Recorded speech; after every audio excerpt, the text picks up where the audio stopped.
What's going on, everyone? Welcome back to another video. Today I'm going to be showing you how to do a super easy custom that I feel like basically everybody can do. You only need a couple materials, so let's get right into it.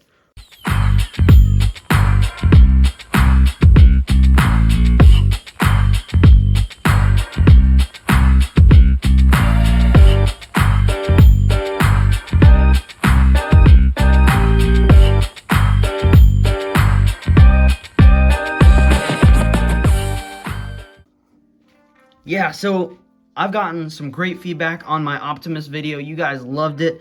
And if you've watched that video, you know I kind of made this method up by accident. So we're going to be trying it on Megatron here, but I'm going to actually be recording it this time so you guys can actually see how I do it and you can do it for yourselves. It's a very cheap and easy way to upgrade your figures and give them an amazing battle damage look. So let me show you what you need. Also, what do you guys think of this throne? I 3D printed it a couple days ago. Or actually, my dad did. Shout out to my dad. Put WDad in the comments. So that's a really cool throne. Anyways, let me show you what you need. So first, you need some black spray paint. It doesn't have to be anything special. I use this Rust-Oleum semi-gloss black. This is what I use to make the Optimus. So if you want it to look like the Optimus did, use this stuff. Then you need a bucket and a brush. Like a hard bristle is ideal. Then you need some isopropyl alcohol. It can be any percent, just as long as it's 91 or 71, I believe, are the two. So those are two.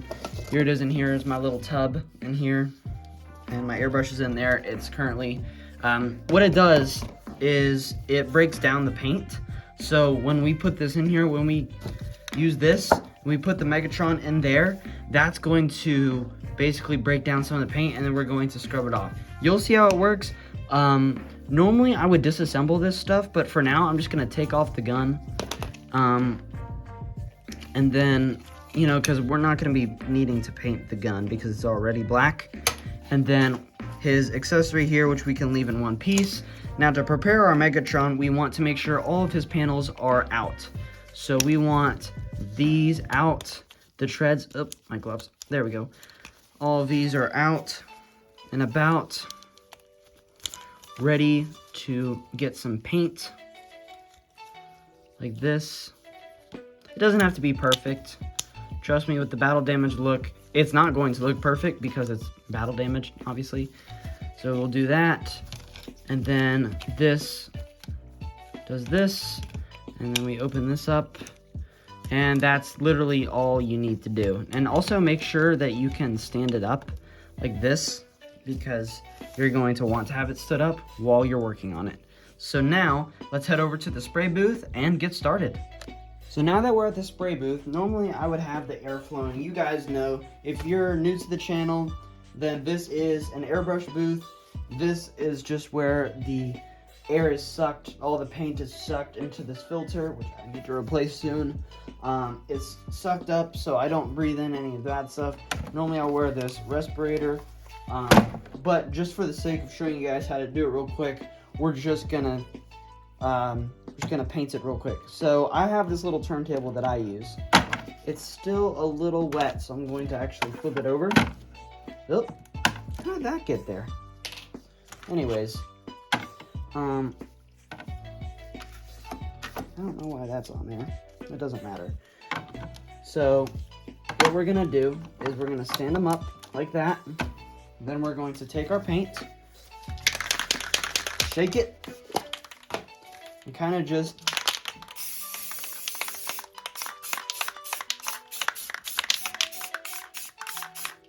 do that.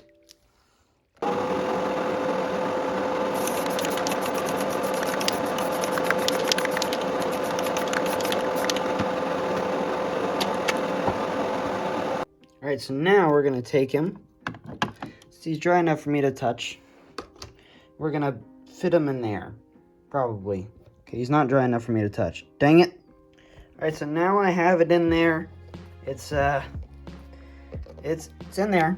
You can see him. So I put it in there. I give it a good shake. And yeah, so we're just going to wait about half an hour to an hour and come back to it. And then we're going to do this separately.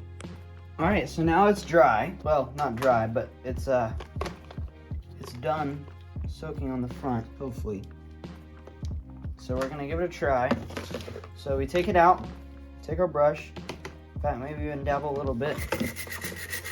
We start scrubbing it off.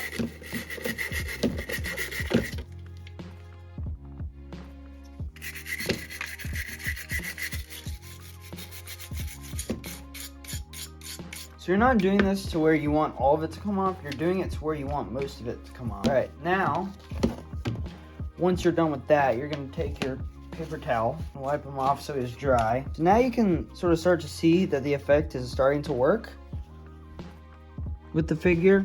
Now, the one tricky part, what I'm running into here is the legs. The legs aren't really working with me here. They're kind of just getting rid of all of it. But you can see the top half is working as planned, where it has that nice scratching effect.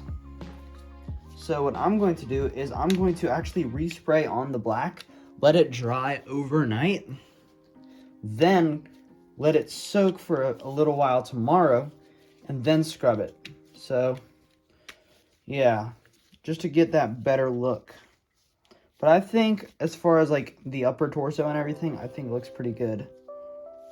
So yeah. Okay, so while we're waiting, this is sort of a separate part of it, but it's a cool technique that I also used on the Optimus. So we're gonna try it again. So the idea is we're gonna make it look like it's an actual blade. I tried doing like a little metallic effect years ago, when this first came out, probably back in 2023. But we're gonna try a cooler technique. So you need sort of like a, what do you call, a gradient? So from dark to light. Right now I only have 2 colors, which is fine. But then we want it to end with white. So how are we gonna do this? I'm gonna show you. So for the this spiked blade, I'm sort of going for this bright pink Energon color. It's a very thin coat above everything else. I think it looks pretty good.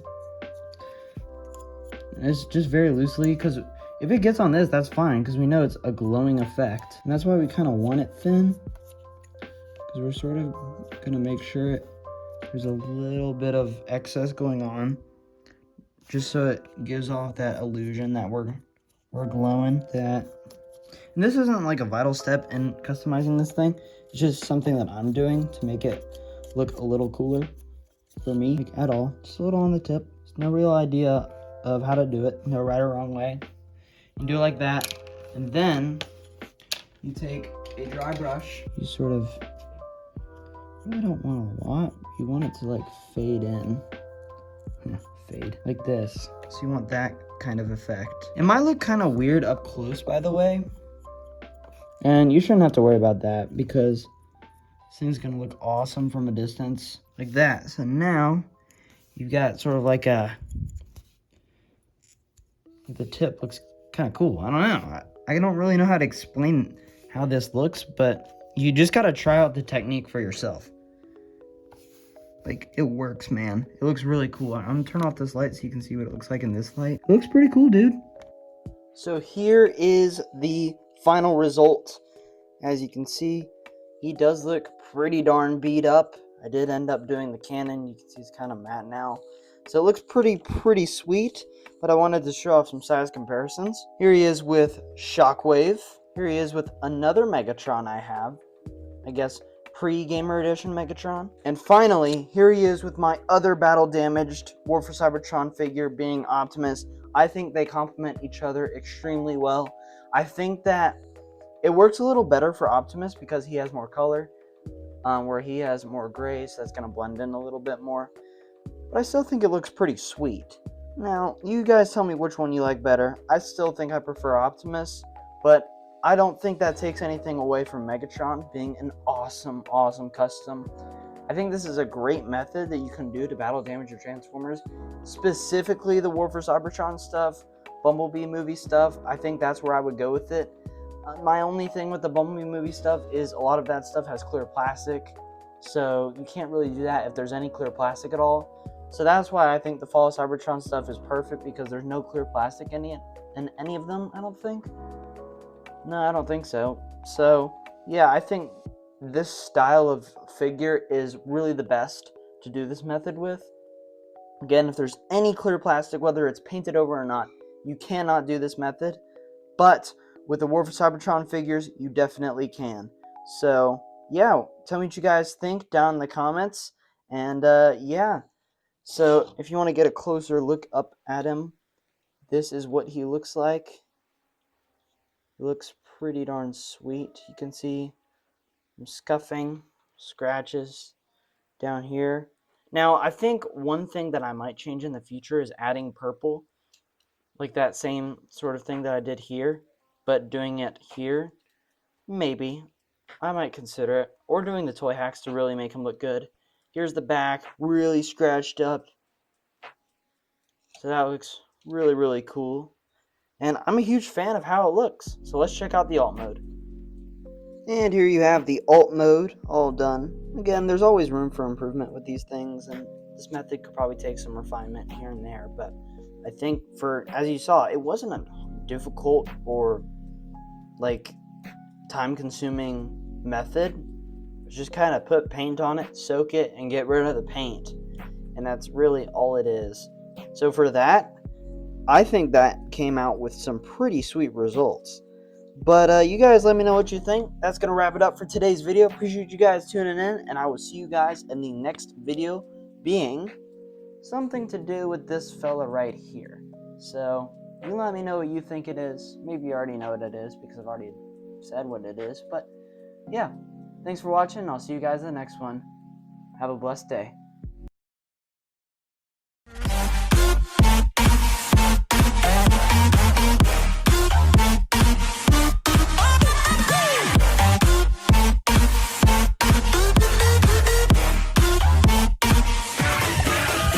That being said, Solaris out.